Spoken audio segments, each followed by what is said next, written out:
के कर नजरिया लागल सनहिया के गाँव में, रहे नाही पवनी अब हम सुखवा के छाँव में।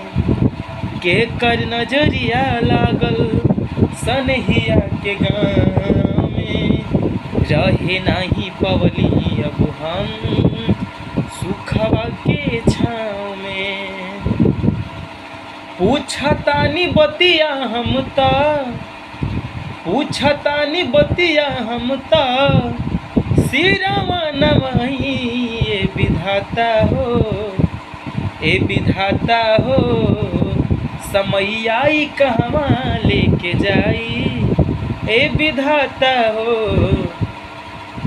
समैयाई कहवा लेके जाई। कि पूछतानी बतिया हम ता,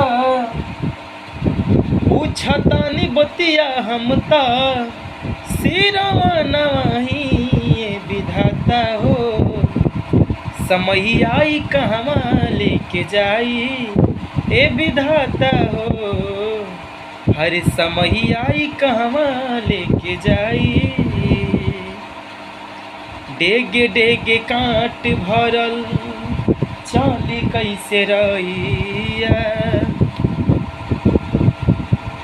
सुखवा छुआली हलेबा हमरा से बहिया।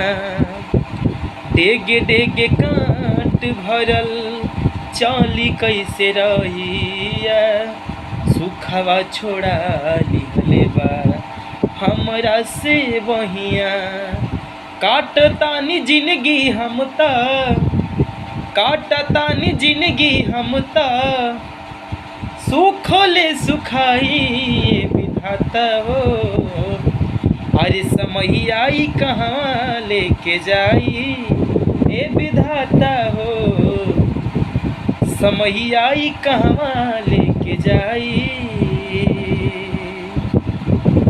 और अगर हमारे फेसबुक पे नए हैं, अगर यूट्यूब पे नए हैं तो फेसबुक पेज को फॉलो करें और यूट्यूब चैनल एबी सूरज किंग को सब्सक्राइब करें। और आप लोग के बीच में ऐसा ऐसा गाना लाते रहूँगा, आपका भाई सूरज। दिल से थैंक यू आप सभी को इतना सारा प्यार देने के लिए। And love you all my friends, thank you.